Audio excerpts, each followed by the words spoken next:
my name is Dr. Amber Tariq and I am lecturer of DPT at Times Institute Multan. और आज हम लोगों ने न्यूरोलॉजिकल फिजिकल थेरेपी में जो टॉपिक पढ़ना है वो है ट्रॉमेटिक ब्रेन इंजरी। तो ट्रॉमेटिक ब्रेन इंजरी नाम से पता चल रहा है कि क्या इसमें होता है कि ट्रॉमा या किसी इंजरी की वजह से ब्रेन जो है वो डैमेज हो जाए या उस पर कोई उसकी फंक्शनिंग में ऑल्ट्रेशन आ जाए, तो उसको आप कहेंगे ट्रॉमेटिक ब्रेन इंजरी। तो it is defined as an alteration in the brain function और other evidence of any brain pathology caused by an external force. उसके बाद आपके पास आ जाता है प्रिवेलेंस और इम्पैक्ट इसका क्या होता है on daily functioning of patient, या आप क्वालिटी ऑफ लाइफ पे कह लें कि उसका क्या इम्पैक्ट आता है। ये लीडिंग कॉज ऑफ इंजरी है related to death and disability for. अब इसमें कैटेगराइजेशंस की नहीं है कि कितने परसेंटेज जो है किस चीज़ से ट्रॉमेटिक ब्रेन इंजरी हो सकती है। उसमें फॉल्स की अगर हिस्ट्री होगी 32% जो है वो इसमें कर रहा होता है उसको कि फॉल्स की वजह से आपकी टीबीआई इंजरी हो गई। मोटर व्हीकल या ट्रैफिक एक्सीडेंट्स की वजह से 19%, स्ट्रक बाय अगेंस्ट इवेंट्स उसमें 18% और असॉल्ट्स जो है वो 10%। ये यूनाइटेड स्टेट्स का जो है वो डेटा था प्रीवेलेंस का। उसके बाद चिल्ड्रन या ओल्डर एडोलेसेंट्स या यंग एडल्ट जो हैं लेस दैन 25 ईयर्स ओल्ड या ओल्डर एडल्ट जो हैं वो मोस्ट एट रिस्क होते हैं फॉर एक्सपीरियंसिंग या फॉर मोर प्रोन होते हैं टू अचीव या कहते हैं गेट टीबीआई। उसके बाद लॉन्ग टर्म कॉन्सिक्वेंसेज होते हैं on the health care system, society and individual जो है उस पर हाई होते हैं। उसके mechanism of injury and pathophysiology, उसमें दो तरह की आ जाती हैं इसकी क्लासिफिकेशन। एक है प्राइमरी इंजरी, एक है सेकेंडरी इंजरी। प्राइमरी इंजरी जो है वो ब्रेन डैमेज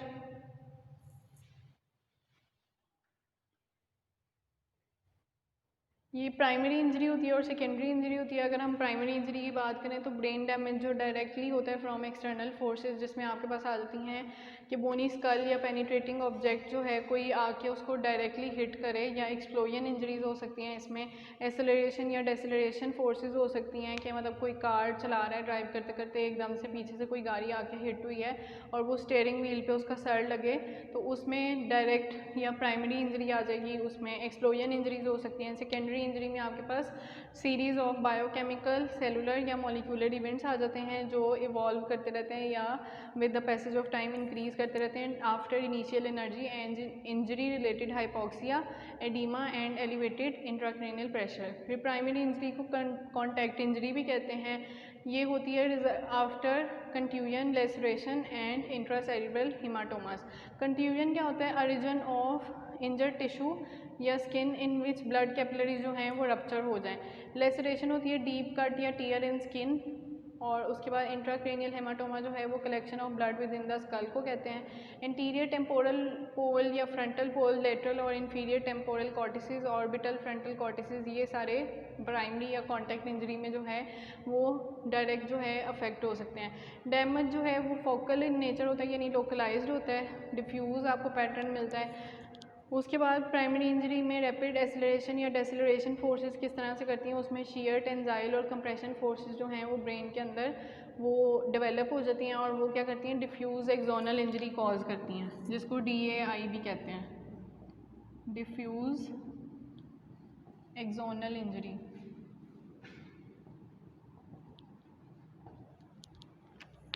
उसके बाद टिश्यू टीयरिंग हो सकती है या इंट्रासेरेब्रल हेमरेज हो सकता है। डिफ्यूज एक्सोनल इंजरी क्या है? ये प्रीडोमिनेंट मैकेनिज्म ऑफ इंजरी है in the most individuals with severe to moderate, यानी जिनमें सवेयर या मॉडरेट TBI हो डेवलप होता है उनमें ये साथ प्री एग्जिस्ट कर रहा होता है।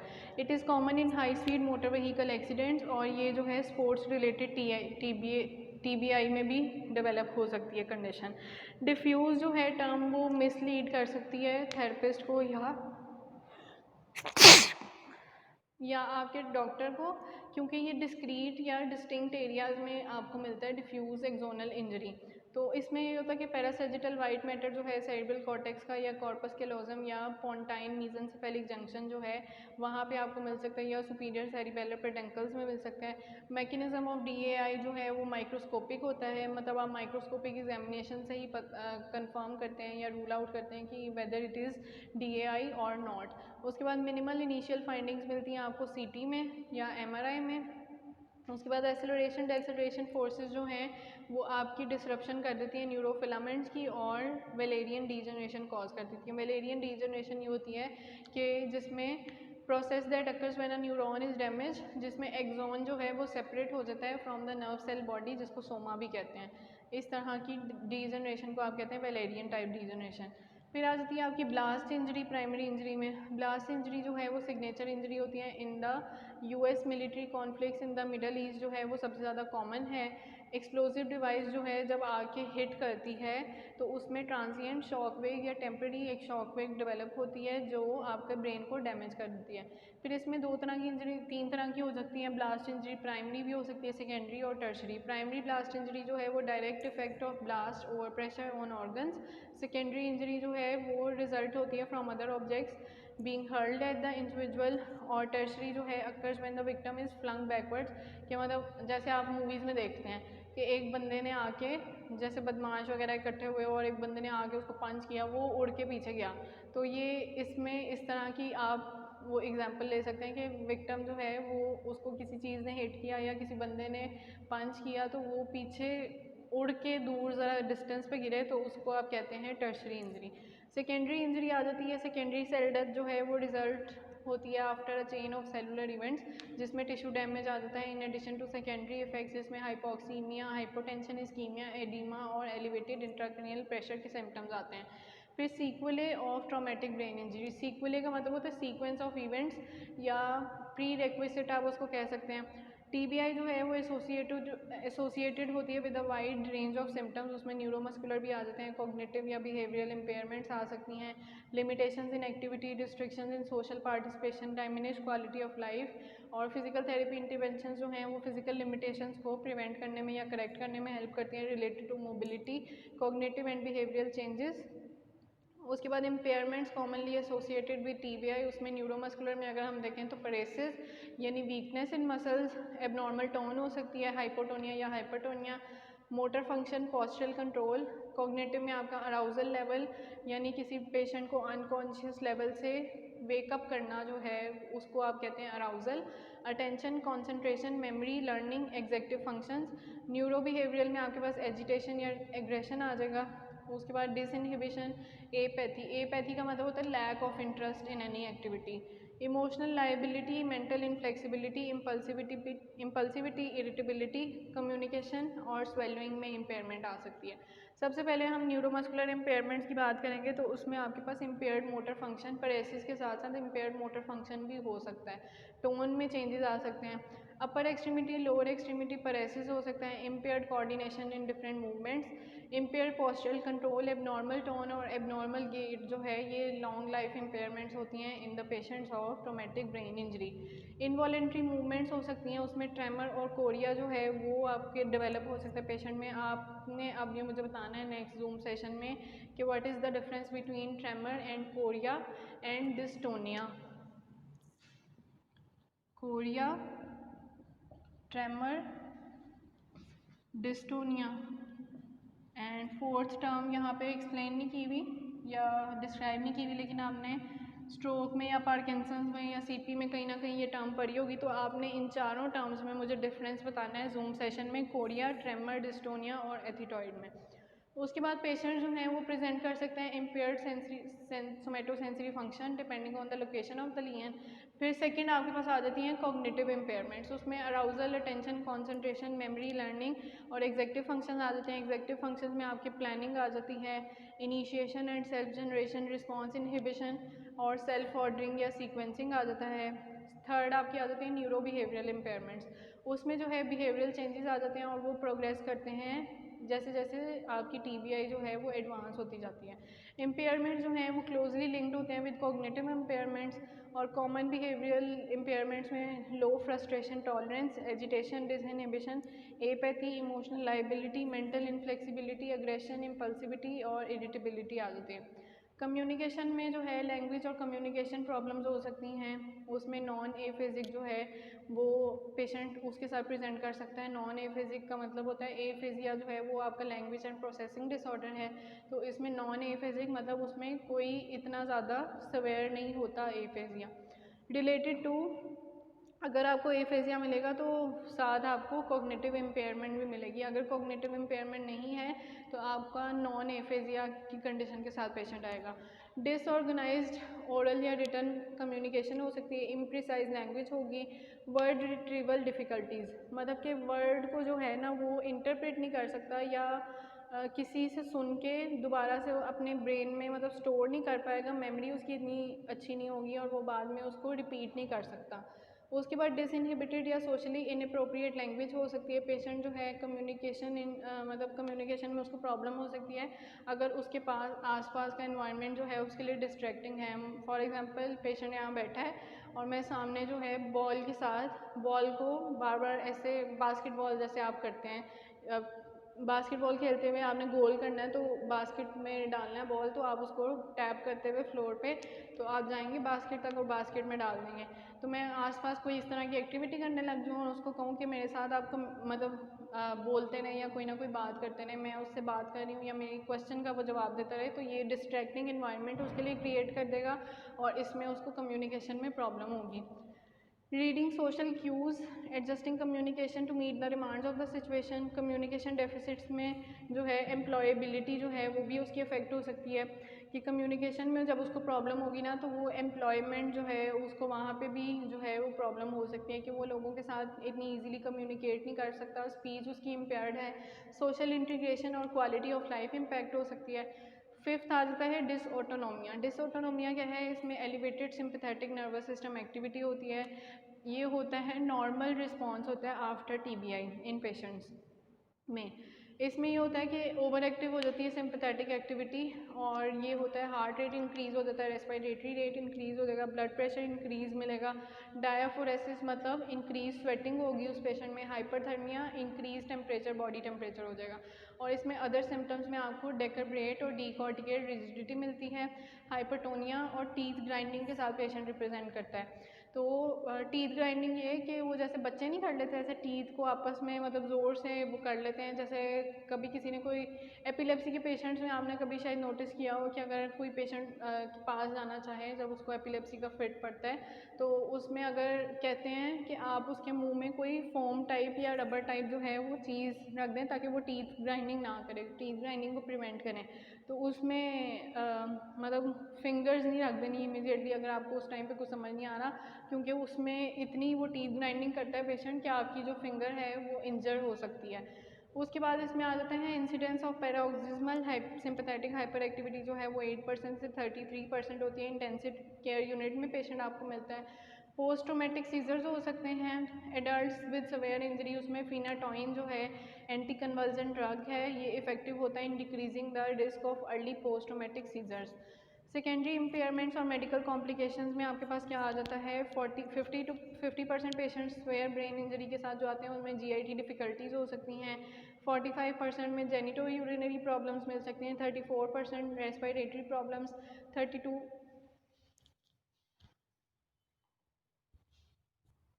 32% डेवलप होते हैं कार्डियोवास्कुलर प्रॉब्लम्स में, 21% जो है डर्मेटोलॉजिकल कॉम्प्लिकेशंस हो सकती हैं।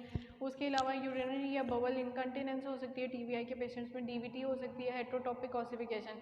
हेट्रोटॉपिक ऑसिफिकेशन मतलब कि नॉन जो आप कह लें मसल में या सॉफ्ट टिश्यू में बोनी जहाँ पे होनी होती है डेवलपमेंट, उसके अलावा कहीं पे एक्स्ट्रा बोन जो है वो ग्रो कर जाए तो उसको हेट्रोटॉपिक ऑसिफिकेशन कहते हैं। प्रेशर अल्सर, निमोनिया या क्रॉनिक पेन। उसके बाद डायग्नोसिस और प्रोग्नोसिस कैसे करते हैं, जीसीएस स्केल यूज़ करते हैं, 8 या लेस अगर होगा तो सिवियर होगा, 9 to 12 जो है वो मॉडरेट है और 13 to 15 माइल्ड टीबीआई इंजरी होती है। उसके बाद आपके पास आ जाता है difficult to establish predict long term outcomes and set goals. Low initial score अगर होगा जीसीएस में तो वो पुअर प्रिडिक्टर होता है, पुअर रिकवरी का प्रिडिक्टर होता है। उसके बाद अदर फैक्टर्स जो हैं पुअर आउटकम के साथ जो एसोसिएट हो सकते हैं उसमें एज, रेस और लोअर एजुकेशनल लेवल आ जाता है। अर्ली मेडिकल मैनेजमेंट में क्या करते हैं कि अर्ली मेडिकल मैनेजमेंट तभी स्टार्ट हो जाती है जब आपका एक्सीडेंट का सीन जहाँ पे मतलब एक्सीडेंट हुआ वहीं से अर्ली मेडिकल मैनेजमेंट स्टार्ट होती है कि वहाँ पे रेस्क्यू वाले फॉर एग्जांपल पहुँच गए हैं तो वो सीपीआर और इस तरह की मैनेजमेंट करना, ABCD जो आपने मैनेजमेंट पढ़ी थी वो वहाँ स्टार्ट कर देते हैं। उसके बाद हॉस्पिटल जाने तक जो है वो एम्बुलेंस में उसको उसकी जो है ऑक्सीजन वगैरह का लेवल मेंटेन करते हैं, बीपी वगैरह चेक करते रहते हैं। फिर हॉस्पिटल जाके इंटेंसिव केयर यूनिट यूनिट में या ऑपरेटिंग रूम में जो है उसको ट्रांसफ़र किया जाता है, वहाँ से फिर उसकी सेकेंड लाइन मैनेजमेंट स्टार्ट होती है। उसके बाद आपके पास आ जाता है physical therapy management. Acute stage में क्या क्या आप कर सकते हैं, उसमें आपके पास आ जाता है कि एक तो अर्ली स्टेजेस में आप क्या करेंगे और मॉडरेट या स्वेयर स्टेजेस में आप क्या करेंगे। एक्टिव रिहेबिलिटेशन स्टार्ट करवाएंगे, उसकी ROMs करवा सकते हैं, उसको स्ट्रेंथनिंग करा सकते हैं। अर्ली स्टेज में जो है आप उसकी मोबिलिटी मेंटेन करवा सकते हैं, इमोबिलाइजेशन उसकी कर देंगे या बेड रेस्ट का रिकमेंड करेंगे। उसके अलावा मेडिकल क्लियरेंस जो है जब रिसीव हो जाती है यानी डिस्चार्ज हो जाता है पेशेंट, उसके बाद जो है फिज़िकल थेरेपी का रोल आता है। फैमिली एजुकेशन करेंगे, काउंसलिंग करेंगे पेशेंट की। उसके बाद आपके पास आ जाता है कि फ़िज़िकल थेरेपी मैनेजमेंट में उसको क्या क्या कर सकते हैं। एग्जामिनेशन सबसे पहले पॉइंट आ जाता है। एग्जामिनेशन में कंप्लीट मेडिकल हिस्ट्री आपके पास होनी चाहिए ताकि आपको पता हो कि पेशेंट की इंजरी किस लेवल पे हुई थी, कौन कौन सा एरिया अफेक्ट हुआ था, कि कहाँ कहाँ लिमिटेशन आ रही है, उसकी इम्पेयरमेंट्स कौन कौन सी चल रही हैं, मेडिकेशंस कौन सी वो यूज़ कर रहा है। उसके बाद वेट बेयरिंग जो है वो आप स्टार्ट करवा सकते हैं, ROMs कराएंगे, मस्कुलोस्केलेटल इंजरीज जो हैं उनको करेक्ट करेंगे, इंटरवेंशंस जो हैं वो आप अप्लाई करेंगे, ओपन वुंड्स का ट्रीटमेंट आप कर सकते हैं। उसके बाद आपके पास आ जाता है प्रिमिटिव पॉस्चर्स। प्रिमिटिव पॉस्चर्स को जो है वो करेक्ट करेंगे जिसमें डेकरब्रेट और डिकॉर्टिकेट रिजिडिटी आ जाती है। उसके बाद एबनॉर्मल टोन हो सकती है, उसको मिनिमाइज़ करने की कोशिश करेंगे। मतलब आपने इम्पेयरमेंट लिस्ट बना ली, उसके अकॉर्डिंगली आप उसको मैनेज करते जाएँ कि ये इम्पेयरमेंट का आपने ये ट्रीटमेंट करना है। उसके बाद आउटकम मेयर्स आ जाते हैं, उसमें कौन कौन से स्केल्स यूज़ कर सकते हैं। उसमें कॉमा रिकवरी स्केल है और आपका आ जाता है डिसऑर्डर्स ऑफ कॉन्शियसनेस स्केल जिसको डॉग्स भी कहते हैं। Renko loss amigo scale of या लेवल ऑफ कॉग्निटिव फंक्शनिंग आ जाता है, LOCF भी कहते हैं जिसको। और इसका एक टेबल बना हुआ है वो आप देख लीजिएगा कि स्कोरिंग किस तरह से करते हैं। C आ जाता है प्लान ऑफ केयर या आउटकम गोल्स। उसमें जो है लेवल 1, 2 और 3 आ जाता है पेशेंट की इंडिपेंडेंस या एंटिसिपेटेड आउटकम्स को किस तरह से आपने देखना होता है। उसमें जनरल गोल्स क्या होते हैं, फिजिकल फंक्शन और लेवल ऑफ अलर्टनेस को जो है वो इंक्रीज़ करना है, सेकेंडरी इम्पेयरमेंट को रिड्यूस करना है, मोटर कंट्रोल जो है उसको इम्प्रूव करना है, टोन को मैनेज करना है, पोस्चरल कंट्रोल की इंप्रूवमेंट करानी है, tolerance of activities and position उसको इंक्रीज़ करवाना है, जॉइंट इंटीग्रिटी और मोबिलिटी इंप्रूव कराएंगे या उसको फंक्शनल करेंगे, फैमिली और केयर गिवर की education on patient diagnosis, physical therapy intervention, goals या आउटकम्स और care is coordinated among all team members. Then आ जाता है प्लान ऑफ केयर या इंटरवेंशंस। उसमें सबसे पहले प्रिवेंट करेंगे आप सेकेंडरी इम्पेयरमेंट्स को। उसमें पेशेंट अगर इनेबल होगा to move at these level या आपके पास जब आया तो इनेबल टू मूव है तो उसमें इनडायरेक्ट इम्पेयरमेंट जो है ना पहले आप उसको कंट्रोल या मैनेज करते हैं, जैसे कि कॉन्ट्रैक्चर्स आ जाते हैं, डिक्यूबिटस अल्सर, निमोनिया या DVT। उसके बाद प्रिवेंशन जो है अर्ली रिहेबिलिटेशन में मोस्टली जो है ना फिज़िकल थेरेपी की तरफ पेशेंट नहीं आते या उनकी फैमिली जो है वो प्रेफर नहीं करती कि अभी तो बेड रेस्ट का कहा है डॉक्टर ने। तो उसी स्टेज में इंपॉर्टेंट होता है कि उसको मोबिलिटी जो है यानी मोबाइल आप थोड़ा सा कर दें कि उसको सिंपल थोड़ी सी वॉक ट्रेनिंग कराना शुरू कर दें या उसको बेड ट्रांसफ़र में ट्रेनिंग करा दें, या बेड पे लेटे लेटे वो अगर मूव नहीं बिल्कुल भी कर सकता तो उसको आप जो है ROMs करा दें, पैसिव ROMs जो है घर का कोई अटेंडेंट या फैमिली मेम्बर करा दें या थेरेपिस्ट दो मतलब वीक में 2 या 3 दिन जाके उसको करवा दें। उसके बाद proper positioning both in bed on wheel chair जो है वो असेंशियल होती है। अर्लियर मोबिलिटी में आप अपराइट सिटिंग में ट्रेनिंग उसको देते हैं और उसके बाद जैसे ही मेडिकली स्टेबल हो जाता है पेशेंट तो उसको सुपाइन से सिटिंग पोजीशन में और फिर सिटिंग से स्टैंडिंग में आप लेकर आते हैं, या सिटिंग से व्हील चेयर पे बेड से कैसे ट्रांसफ़र करना है वो आप उसको ट्रेन करते हैं उसमें। उसके बाद नेक और हेड कंट्रोल उसको रीट्रेनिंग उसकी कराएंगे और अपराइट पोस्चर जो है विदाउट एनी सपोर्ट उसकी ट्रेनिंग स्टार्ट कराते हैं। को ट्रीटमेंट विद ऑक्यूपेशनल थेरेपिस्ट आप स्टार्ट कर सकते हैं। उसके बाद use of a tilt table जो है वो आप उसमें यूटिलाइज़ कर सकते हैं ट्रीटमेंट के तौर पे। Upright position both on tilt table और व्हील चेयर, ये ओवरऑल लेवल ऑफ अलर्टनेस को इम्प्रूव करने के लिए आप यूज़ कर सकते हैं।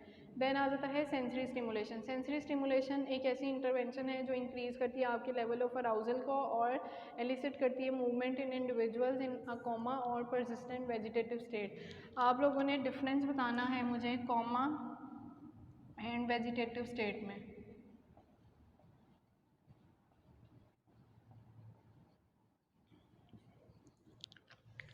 उसके बाद आ जाता है कि इसमें स्टिमुलेशन प्रोवाइड करते हैं पेशेंट को in a controlled multi sensory manner में with balance of stimulation and rest, और रेटिकुलर एक्टिवेटिंग सिस्टम इस तरह से एक्टिवेट हो जाता है और वो आपका इंक्रीज़ करता है अराउजल लेवल को। उसके बाद physical therapy management of moderate to severe में आ जाता है कि आपने एक्यूट, सब एक्यूट और पोस्ट एक्यूट जो है वो क्या क्या मैनेजमेंट आप लोगों ने यूज़ करनी है और होम केयर के लिए पेशेंट को क्या क्या बताना है। उसमें सबसे पहले कॉग्निटिव फिजिकल बिहेवियर इम्पेयरमेंट्स को आप प्रेफर करेंगे या प्रायोरिटाइज करेंगे, गोल सेट करेंगे, इंटरवेंशन जो हैं कौन कौन सी अप्लाई करनी है इम्पेयरमेंट वाइज वो लिस्ट बना लेंगे। एग्जामिनेशन में क्रॉनिसिटी देखेंगे इंजरी की, बैरियर्स जो हैं उनको रिमूव करेंगे, जैसे डिसोरिएंटेशन है, कन्फ्यूजन है, फिजिकल एग्रेशन है, मेमोरी डेफिसिट्स और लिमिटेड अटेंशन स्पैन। उसके बाद फिजिकल थेरेपिस्ट जो है उसको डिटरमिन करना चाहिए पेशेंट की कॉग्निटिव एबिलिटीज़ को, जिसमें आपके पास की क्वेश्चंस क्या क्या हो सकते हैं। Is the patient able to follow commands, उसमें आप देखेंगे कि पेशेंट जो है वो आपकी कमांड्स को प्रॉपर्ली फॉलो कर रहा है या नहीं कर रहा है। उसमें वन स्टेप आ जाता है, 2 स्टेप और मल्टी स्टेप कमांड्स, कि मतलब एक पेशेंट कर रहा है, आप उसको कहें कि आपने जो है फ्लेक्शन करनी है परफॉर्म एल्बो की, तो वो जो है वो फ्लेक्शन करना शुरू कर दे शोल्डर की।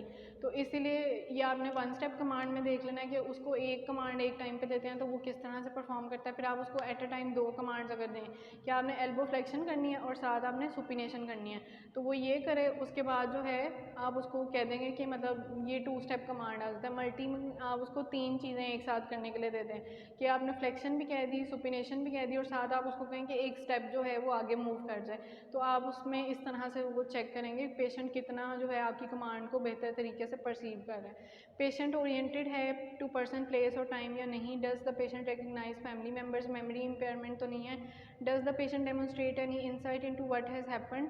उसके बाद फंक्शनल स्टेटस देख लेंगे पेशेंट का। आउटकम मेजर्स में बॉडी स्ट्रक्चर, फंक्शन, बैलेंस देखेंगे, उसमें डिफरेंट स्केल्स आ जाते हैं। बर्ज बैलेंस स्केल है, फंक्शनल इंडिपेंडेंस मेजर जिसको फिम भी कहते हैं, community balance and mobility scale आ जाता है और high level mobility assessment tool है।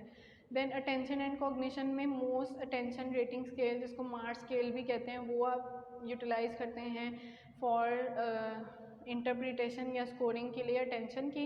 उसमें टेस्ट ऑफ एवरीडे अटेंशन आ जाता है। Trail making test part B है और western orientation and amnesia test है जिसको गोड टेस्ट भी कहते हैं। बिहेवियर और सेफ्टी में कौन कौन से आप जो हैं टेस्ट कर सकते हैं। Supervision rating, neuro behavioural rating scale, agitated behavioural scale. Outcome measures में आप एक्टिविटी और पार्टिसिपेशन देखेंगे, उसके एडीएल्स देखेंगे, कॉग्निशन देखेंगे और कम्युनिकेशन लेवल देखेंगे। कम्युनिटी रीइंटीग्रेशन में मायो पोर्टलैंड अडेप्टेबिलिटी इन्वेंटरी और कम्युनिटी इंटीग्रेशन क्वेश्चनर। लोकोमोशन में OGA 10 metre walk test, 6 minute walk test और मॉडिफाइड वॉकिंग या रिमेंबरिंग टेस्ट जिसको वार्ड टेस्ट भी कहते हैं। प्लान ऑफ केयर या गोल्स आउटकम्स में एप्टा ने ये कहा था कि जनरल एंटिसिपेटेड गोल सेट कर लेने चाहिए किसी भी ट्रीटमेंट के स्टार्ट से पहले, और एक्सपेक्टेड आउटकम्स जो हैं पेशेंट की सिचुएशन के अकॉर्डिंग वो देख लेने चाहिए कि एक्सपेक्टेड आउटकम्स कितने आ रहे हैं। अगर आउटकम्स प्रॉपर नहीं आ रहे तो आप ट्रीटमेंट प्लान उसी टाइम जो है वो चेंज कर लें। रिस्क ऑफ सेकेंडरी इम्पेयरमेंट जो है उसको रिड्यूस करना है। एडीएल स्किल्स को और फंक्शनल मोबिलिटी की परफॉर्मेंस को इंक्रीज़ करेंगे और एज्यूम सेल्फ केयर या होम प्लान मैनेजमेंट जो है वो आप उसको देंगे। प्लान ऑफ केयर या इंटरवेंशन में आ जाती हैं मोटर ई learning strategies, restorative versus compensatory based intervention. Assistive aids या असिस्टिव टेक्नोलॉजी आ जाएगी जिसमें हम आप उसको कह सकते हैं मोटराइज्ड व्हील चेयर रिकमेंड कर सकते हैं ताकि वो जो है सोसाइटी में मूव कर सके इजीली, किसी पे डिपेंडेंट ना हो। फिजिकल बैरियर से मूव करेंगे। रिस्टोरेटिव इंटरवेंशन और न्यूरोप्लास्टिसिटी जो है। Task oriented approach CIMT। Locomotor training with body weight support, aerobic and endurance, conditioning, resistance training, electrical stimulation या डुअल टास्क परफॉर्मेंस। उसके बाद आपके पास एक टेबल बना हुआ है वो आप देख लीजिएगा। पेशेंट या फैमिली केयर गिवर एजुकेशन जो है वो करवाएंगे। बिहेवियरल फैक्टर जो हैं उनको मिनिमाइज़ करेंगे। इसमें भी एक टेबल दिया हुआ है वो भी आप देखिएगा। फिर मैं आपसे जूम सेशन में पूछूंगी। कम्युनिटी री एंट्री प्रोग्राम्स आप इंट्रोड्यूस करवा सकते हैं। और ये आपका आज का टॉपिक यहीं पे ख़त्म होता है। थैंक यू, अल्लाह हाफिज़।